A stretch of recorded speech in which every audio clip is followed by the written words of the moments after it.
So here we are, we're back with the clicky walls, with the Undershack, and I just wanted to go through a few of the clicky walls sort of scenarios, the way that you can lay things out. So just starting with the tiles. Obviously there's lots of different tiles. You've got the cobblestones, the wooden flooring, the large planks, and then the flagstones. These are the quad. No, they're not.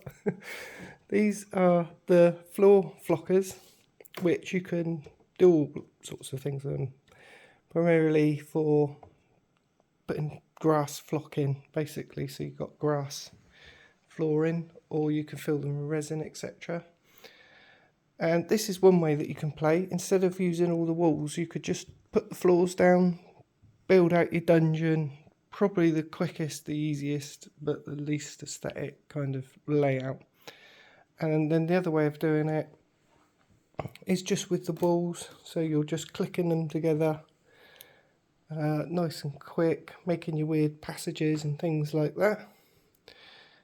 And the next way of doing it is like this one, where you're actually clicking the walls together, but you're also putting your floor tiles in.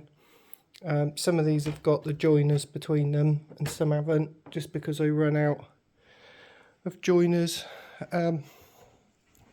Filming this while I'm on holiday. Yes, I did take the clicky walls with me on holiday. And then the third way is where you're excuse me, third way is where you're doing it with height, which I showed you in the previous video. You build things up with all the different layers,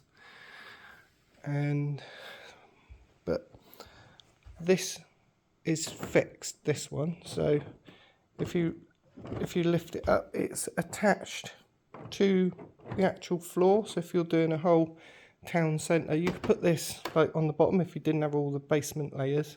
So you could just have your town centre on this layer, and then you can still access inside the buildings. He says difficult with one hand.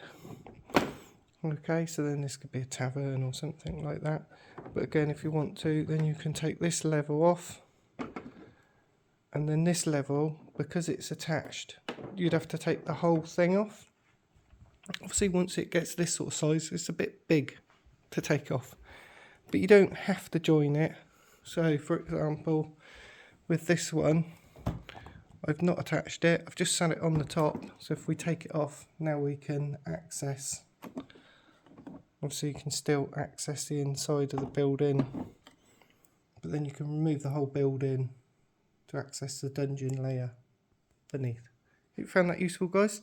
See you in the next one. Cheers, bye bye.